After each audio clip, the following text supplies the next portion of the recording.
Minisita Mbezi akola guno naguli mu minisitule y'ebyobulamu Sara Opendi yatongozeza alipoota y'ekitongole ky'obwanakyewa eno eyolese emiwaatwa egiri mu nteekateeka ya gavumenti okuzimba eddwaliro eryomulembe e Lubowa ku luguudo lw'entebbe. Alipoota etongozeddwa egendereddwamu okwekenneenya enkolagana ya gavumenti ne ba musiga nsimbi mu byobulamu. Ab'ekitongole kya Initiative for Social and Economic Rights bagamba nti obuwumbi 1300 gavumenti zeetereddeyo musiga nsimbi akabega okuzimba eddwaliro ly'e Lubowa, zandikozesebwa okwongera amaanyi mu malwaliro g'erina wamu n'okuzimba amalwaliro agasookerwako mu disitulikiti omutali malwaliro. 39 districts don't have hospitals. That is an alarming amount of districts. And when you talk about putting money in private facilities, are you requiring those private facilities to go down there? Do they want to go down there? We found that a lot of people don't want to. One of the reasons when we spoke to private actors in these somewhat hard to reach areas, they said, well, you can't really make money. We are seeing on the one hand, the government has failed to sufficiently invest in healthcare. We have never gone above 9% in the last 6 years or so.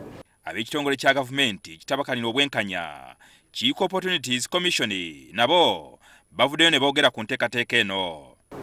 Amalwaliro eryali badde ddene ng'eryo baali badde bagabanyaamu ku ssente ezo ne zigenda ku disitulikiti ne ziyamba abantu baffe aba bulijjo, kubanga naffe kwe kukkiriza kwaffe kati private hospitals zino oba clinics basaba ssente nnyingi, kati omuntu owa bulijjo tasobola ssente zino, n'olwekyo bino bye bimu bye twagala okutunuulira.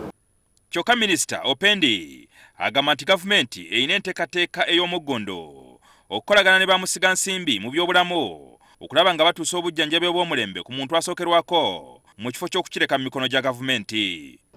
Ng'eggwanga nga minisitule ey'obyobulamu twagala kulaba nti buli munnayuganda yenna afuna obujjanjabi nga bwetaaga.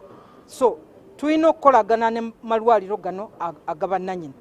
Tugenda kuleetawo National Health Insurance. Tusuubira nti insurance scheme eno ejja kuyamba kinene nnyo okulaba nti munnayuganda yenna bwe tukolagana na malwaliro gano agabannannyini ajja kuba asobola kugenda mu ddwaliro yonna n'afuna obujjanjabi obwetaagisa.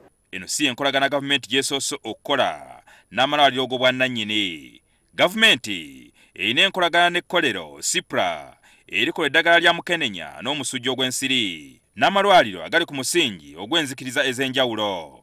Minisita era asinziddewo n'alabula abasawo ba gavumenti abasiba ku masimu ne ku mikutu gya WhatsApp ne Facebook mu kifo ky'okujjanjaba abalwadde. Of course waliwo kati abasawo basiiba ku WhatsApp era mbalaba nze ndi mu groups zaabwe kati bagenda kunzijjako naye nga bali ku WhatsApp.